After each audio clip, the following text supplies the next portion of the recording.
Let me tell you something you already know. The world ain't all sunshine and rainbows.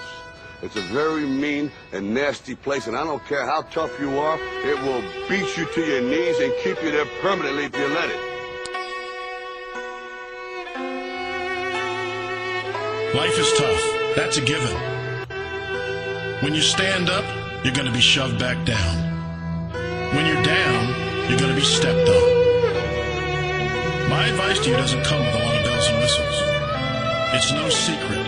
You'll fall down, you'll stumble, you'll get pushed, you'll land square on your face.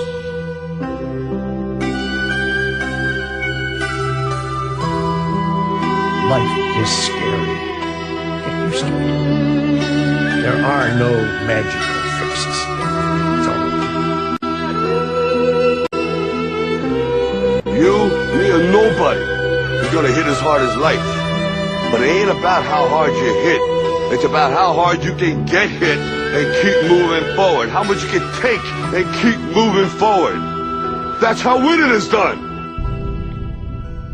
A lot of people in this world search endlessly for some complex, magical formula to understand why some people are successful and why others are not. Greatness is not this wonderful, esoteric, elusive, God-like feature that only the special among us will ever taste. You know, it's something that truly exists in all of us. The heaviness of being successful was replaced by the lightness of being a beginner again. I'm convinced that the only thing that kept me going was that I loved what I did. You've got to find what you love. There's a certain delusional quality that all successful people have to have. When you want to succeed as bad as you want to breathe, then you'll be successful. The only thing you care about when you're trying to breathe is to get some fresh air. That's it. And when you get to the point where all you want to do is be successful as bad as you want to breathe, then you'll be successful. But what is most important is don't be afraid to fail. You can't always win, but don't be afraid of making decisions. You might never fail on the scale I did, but some failure in life is inevitable. It is impossible to live without failing at something, unless you live so cautiously that you might as well not have lived at all, in which case you fail by default. When I was 17, I read a quote that went something like, "If you live each day as if it was your last, someday you'll most certainly be right." It made an impression on me, and since then, for the past 33 years, I've looked in the mirror every morning and asked myself, if today were the last day of my life, would I want to do what I am about to do today?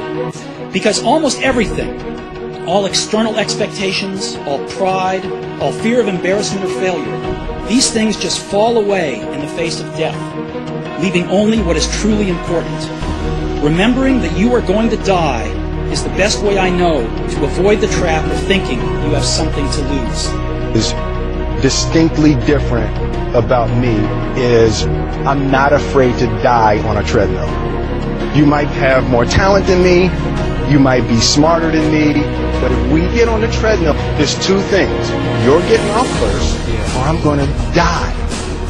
It's really that simple. We are going to give him 2 to 3 minutes and I'll finish it.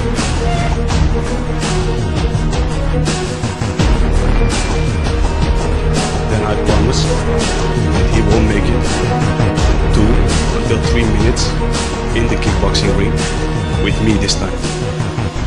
It's like you have to save your own life. Nobody's going to be able to save it for you. So we have to do what we have to do, no matter what it is.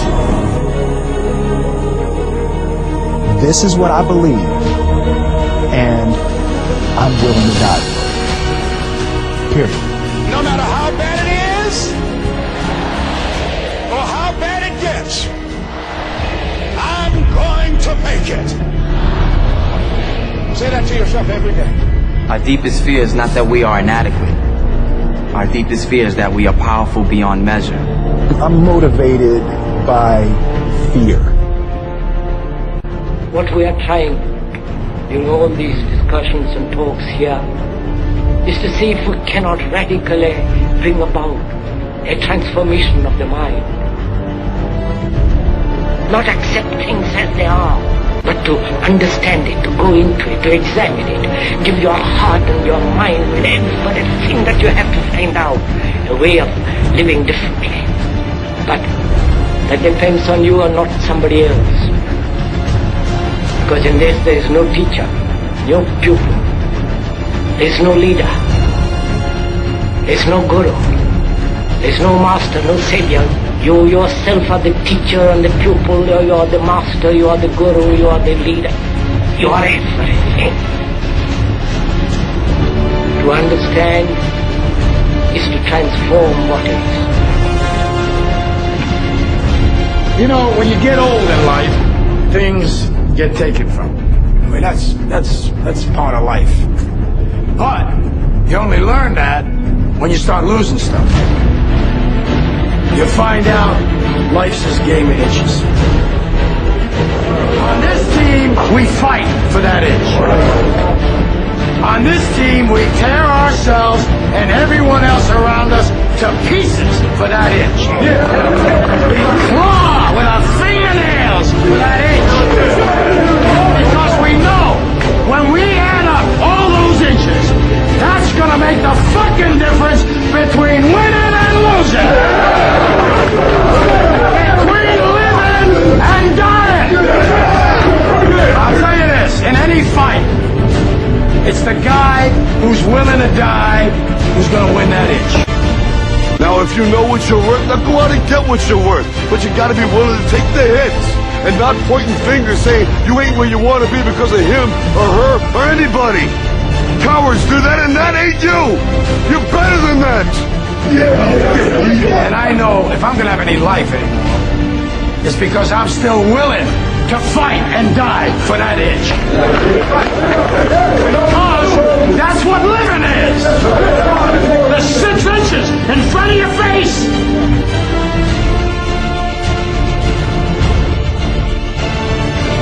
We get one opportunity in life, one chance in life to do whatever you're gonna do, to lay your foundation, to make whatever mark you're gonna make, whatever legacy you're gonna leave your legacy, and it's found through effort. Wins and losses come a dime a dozen, but effort, nobody can judge effort, because effort is between you and you. Effort ain't got nothing to do with nobody else. So that team that think they're ready to see you, they think what they see on film,